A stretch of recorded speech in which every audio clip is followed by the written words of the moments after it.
તરફ જ્યાં યુદ્ધનો માહોલ છવાયેલો છે, આ યુદ્ધના અણસારાની વચ્ચે હવે અમેરિકાએ કર્યો છે મોટો દાવ, જે સૌ કોઈને ચોંકાવી રહ્યો છે। અમેરિકાનું કહેવું છે કે અનેક દિવસ સુધી ચાલશે આ યુદ્ધ, એટલે અમેરિકા પૂરી તૈયારી કરી ચૂક્યું છે આ યુદ્ધને લાંબા સમય સુધી ચલાવવા માટે તેવું લાગી રહ્યું છે। કારણ કે ટ્રમ્પનું કહેવું છે કે હજુ પણ ઓપરેશન યથાવત રહેશે, 6 થી 8 અઠવાડિયા સુધી આ યુદ્ધ ચાલી શકે છે તેવું કહેવું છે અમેરિકાનું।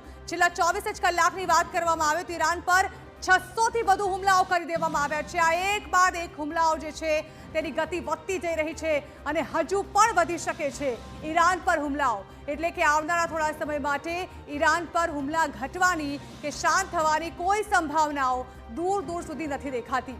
તો યુદ્ધ વચ્ચે ઈરાને પણ કર્યો છે મોટો દાવ।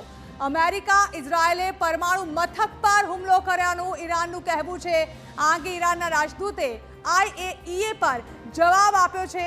ઇસ્ફહાન શહેરમાં નતાંજ ન્યુક્લિયર ફેસિલિટી પર આ હુમલો કરવામાં આવ્યો છે, જેને કારણે ઈરાનમાં પરમાણુ રેડિયેશનની ચેતવણી પણ જારી કરી દેવામાં આવી છે। ઘણા શહેરો આ પરિસ્થિતિને પગલે ખાલી કરાવવા પડી શકે છે। આ યુદ્ધ જે છે તે વધુ ને વધુ ભયંકર સ્વરૂપ ધારણ કરતું જઈ રહ્યું છે।